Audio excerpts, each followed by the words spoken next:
13 minut po godzinie 8, a w studiu Jenaś Głesc, Małgorzata Zych, pedagog szkolny i wieloletnia koordynator konkursu Olimpiady Wiedzy o Kaszubach i Pomorzu. Dzień dobry. Dzień dobry, witam Państwa. Dzisiaj będziemy rozmawiać o tym konkursie, który już jutro. Olimpiada Wiedzy o Kaszubach i Pomorzu po raz pierwszy nie powiatowa, a wojewódzka. Natomiast to, co może być interesujące, to już sam przebieg, bowiem nie jest to zwyczajny test wiedzy historycznej związanej z kulturą, ale także możliwość tej wiedzy zaprezentowania, prawda? No tak, formuła konkursu obejmuje 3 etapy i one zostały tak opracowane, żeby właśnie wprowadzić taką różnorodność, jeśli chodzi o treści i prezentację tych treści związanych z Kaszubami, ale też wyeliminować przypadkowość zwycięzców, tak? Bo drużyny, założenie jest takie, że w konkursie biorą udział zespoły 3-osobowe ze szkół i w pierwszym etapie wszyscy uczestnicy piszą test, dość taki obszerny, związany z historią, z geografią, z kulturą Kaszub. Piszą go indywidualnie, czyli na własny, indywidualny rachunek i punkty z tych testów sumujemy. Także i wynik tego testu, potem średnia, to zresztą nie ma znaczenia, czy to suma, czy średnia jest wynikiem w pierwszym etapie. W drugim etapie zespoły prezentują przygotowane wcześniej prezentacje, zwykle one są teraz multimedialne, bo pamiętam, że w pierwszych wydaniach Olimpiady to jeszcze były po prostu przedstawiane w taki sposób ręcznosłowny. To już 18 lat. Tak. No, ta technologia się rozwija i rzeczywiście coraz ciekawiej są, bo weszły filmy, oczywiście wszystkie są już z podkładem dźwiękowym, muzycznym i z lektorem, także bardzo rzeczywiście ciekawie się to ogląda. I to jest drugi etap. I trzeci etap to jest rodzaj turnieju, który jest dość też atrakcyjny dla widowni, to zwykle jest dość szeroka, dla jury oczywiście też. Turniej, w którym zespoły, 5 finałowych zespołów, wybierają sobie pytania o różnych stopniach trudności. Tam mamy 3 te stopnie trudności i w trakcie tego turnieju kalkulują sobie, czy im się opłaca pytanie za większą ilość punktów, ale zdecydowanie trudniejsze, więc ryzyko jest duże, czy po prostu zdecydować się na łatwiejsze pytania, no ale wtedy możliwość uzyskania większej ilości punktów jest znacznie zredukowana. Czyli mamy troszeczkę takich też emocji związanych z ustalaniem strategii, która ma doprowadzić do zwycięstwa. O to chodziło. No jest to na pewno emocjonujący konkurs i chyba cieszący się dużym zainteresowaniem, bo już tutaj poszerzony został zasięg. Nie jest to już olimpiada powiatowa, a wojewódzka. Czy rzeczywiście jest takie zapotrzebowanie, że teraz jakby szkoły czy uczestnicy spoza powiatu wejherowskiego są zainteresowani? Trudno powiedzieć, czy jest takie zapotrzebowanie w regionie, w środowisku. Mam wrażenie, że tych konkursów związanych z Kaszubami jest dosyć sporo, ale chyba więcej w szkołach tych młodszych, w gimnazjach, w szkołach podstawowych. Tutaj chodziło o... Dużo czynników się złożyło na to. Podniesienie rangi tego konkursu. Poza tym my jako organizatorzy też chyba mieliśmy potrzebę prowadzenia, że tak to nazwę kolokwialnie, świeżej krwi, bo jako konkurs powiatowy to my mamy ograniczoną ilość szkół, do których się zwracamy. Tak? Wszystkie szkoły powiatowe to jest ich około tam 10-12 powiedzmy w powiecie wejherowskim.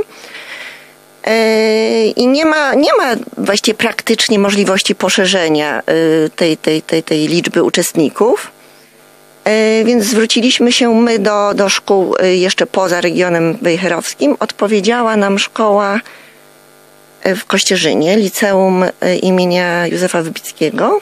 Także naprawdę z przyjemnością czekamy na tych nowych gości i dla nich to będzie nowość i dla nas też zobaczyć inne twarze. Chociaż rzeczywiście co roku te zespoły są różne i różni uczniowie, ale często opiekunowie są ci sami, nauczyciele. Także znamy się już od lat. No wiadomo, uczniowie to zawsze jest ta rotacja, po prostu kolejne osoby dochodzą do liceum i kończą te szkoły, tak jest. Tak. Więc takim gościem, można powiedzieć, będzie właśnie Liceum z Kościerzyny. Zobaczymy, jak ta wiedza, jak porówna się ta wiedza z południa Kaszub i z północy. Natomiast jeszcze warto spytać o to, kto oceniać będzie uczestników. No właśnie, tutaj chciałabym podkreślić, że jednym z priorytetów naszych w podejściu w organizacji tej olimpiady jest właśnie zapewnienie takiej uczciwości, rzetelności i niezależności w ocenie. Tak znaczy dbamy o to, żeby oceniający nie mieli żadnych związków z żadną ze szkół uczestniczących, szczególnie z naszą, czyli organizatorów, dlatego że my zawsze mamy też swój zespół. W związku z tym jury zawsze staramy się, żeby były to osoby, autorytety zdecydowanie, ponieważ współpracujemy od kilku lat z Muzeum Piśmiennictwa i Muzyki Kaszubsko-Pomorskiej w Wejherowie i oni też przygotowują pytania do konkursu, ustalają też część tematów prezentacji, więc zasiadają w jury i zawsze staramy się też o jedną osobę naprawdę z autorytetem jako przewodniczącego jury, więc mieliśmy już tutaj w tej funkcji i pana Brezę i pana Jankę. Pan Tomasz Fopke wtedy, kiedy jeszcze nie był dyrektorem muzeum, to też zasiadał i też jeszcze nie było tej współpracy z muzeum, także był wtedy jedynym członkiem jury z muzeum. Teraz to się zmieniło i pan Tomasz rezygnuje z tego swojego udziału z wiadomych względów, żeby nie było po prostu tutaj tej przewagi. Ale na samym konkursie bywa. Bywa, tak. Tak, tutaj należy właśnie podkreślić ten emocjonujący charakter samego konkursu. Tutaj przypominam, że właśnie jest dużo tych elementów strategicznych.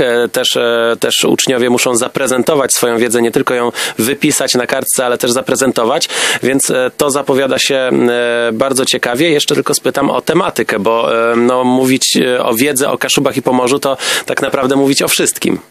Tak, my tutaj zakres tematyczny podajemy w swoim regulaminie.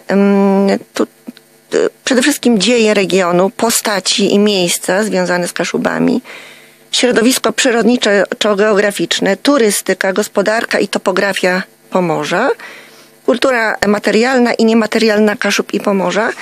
I oczywiście jest cała lista lektur podstawowych i obowiązkowych i zalecanych, które są tym materiałem służącym do przygotowania się do olimpiady, więc jest na czym się oprzeć.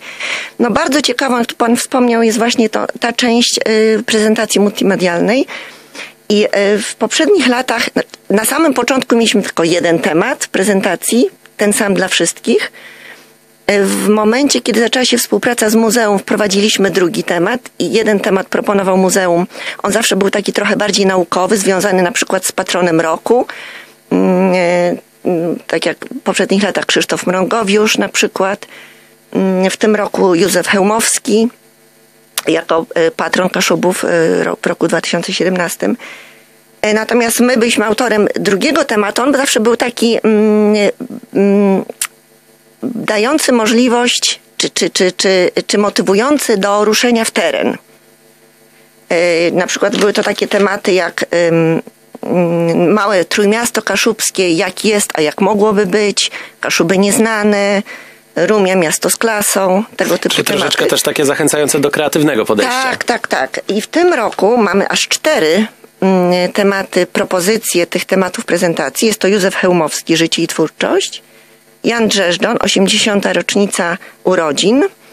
Następny, bardzo ciekawy dla mnie szczególnie, Stolice Kaszub, czyli zobaczymy jak nasi uczestnicy tutaj typują, bo wiemy, że od lat toczy się właściwie niejako spór, które z miast Kaszub jest tą stolicą. Zobaczymy, jakie będą propozycje. I 4. temat to miejsca spoczynku zasłużonych ziemi kaszubskiej. I te tematy będą tematami prezentacji w pierwszej wojewódzkiej Olimpiadzie Wiedzy o Kaszubach i Pomorzu, ale jest to już 18. edycja Powiatowej Olimpiady Wiedzy o Kaszubach i Pomorzu w Zespole Szkół Ponadgimnazjalnych nr 1 w Rumi. Zachęcamy do tego, żeby dopingować uczniom, którzy będą się zmagali. No i już jutro te emocje na pewno pojawią się w Liceum nr 1 w Rumi, a rozmawiamy o tym z Małgorzatą Zych, pedagogiem i koordynatorem tej olimpiady. Dziękujemy bardzo. Dziękuję bardzo.